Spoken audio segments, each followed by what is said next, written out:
Mira had always loved quiet moments, the kind that felt soft like sunlight spilling through leaves. But nothing compared to the first time she stepped into Daniel's garden. This was not ordinary garden.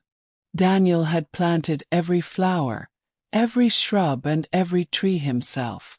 White lilies swayed gently, lavender perfumed the air, and a single wooden bench rested under a tall mango tree he had nurtured from a sapling. He had told her that the garden was his sanctuary, a place of hope and love, where every petal and leaf carried meaning. He wanted her to be part of it, to share the peace he had found among the blooms. Months later, standing beneath the mango tree at sunset, Daniel knelt before her and opened a small velvet box. Inside were two simple promise rings. No diamonds, no grandeur, just them. The rings glimmered softly in the fading light as her eyes filled with tears. They exchanged the rings beneath the gentle rustle of leaves. In that moment Daniel's garden, the one he had planted and tended himself, became theirs, a place of laughter, whispered dreams and tender memories. One day Mira has a dream at night, heart pounding, sweat clinging to her skin. She had seen a woman pale holding a bouquet of white flowers.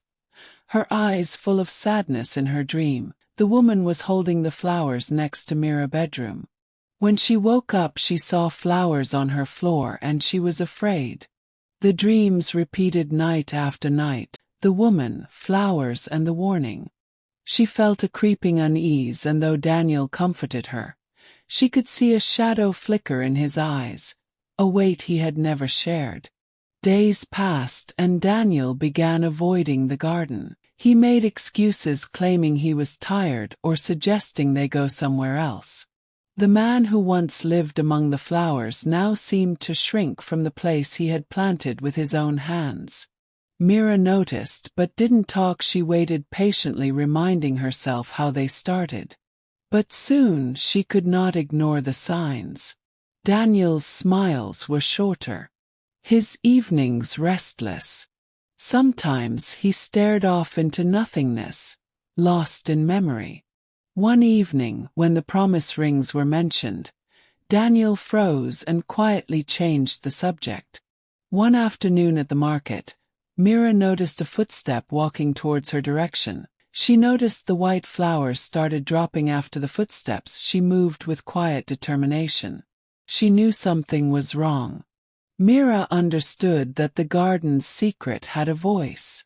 Before she could say anything, she ran to the crowd and the footsteps stopped following her.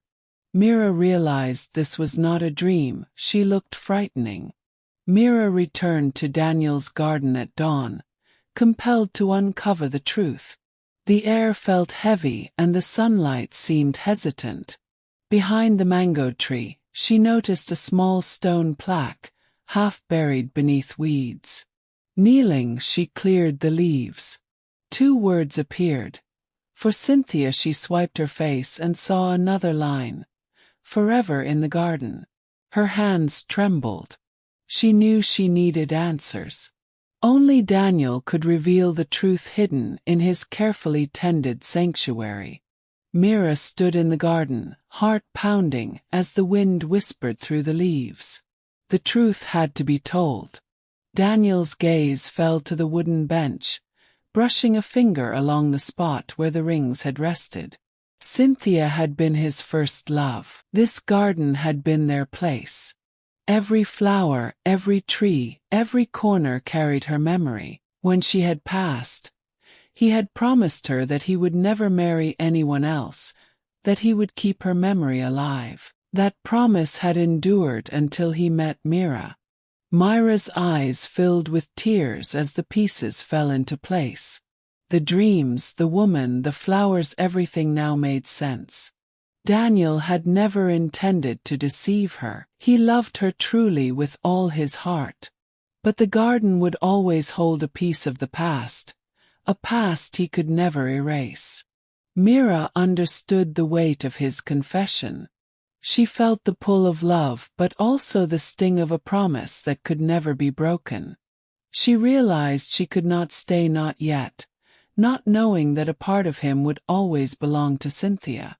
She wanted to forgive him, to embrace him and step into the garden together again. But the dreams had shaken her, and the truth of the promise lingered in every corner of the garden. She left the rings on the wooden bench. Daniel watched helplessly, tears streaming down his face. The garden that had promised forever now held only sorrow and regret. Days later, Mira returned one last time. She knelt at the bench, touching the rings she had left. She whispered forgiveness to the wind, not for him, not for Cynthia, but for herself. Taking a deep breath, she walked away.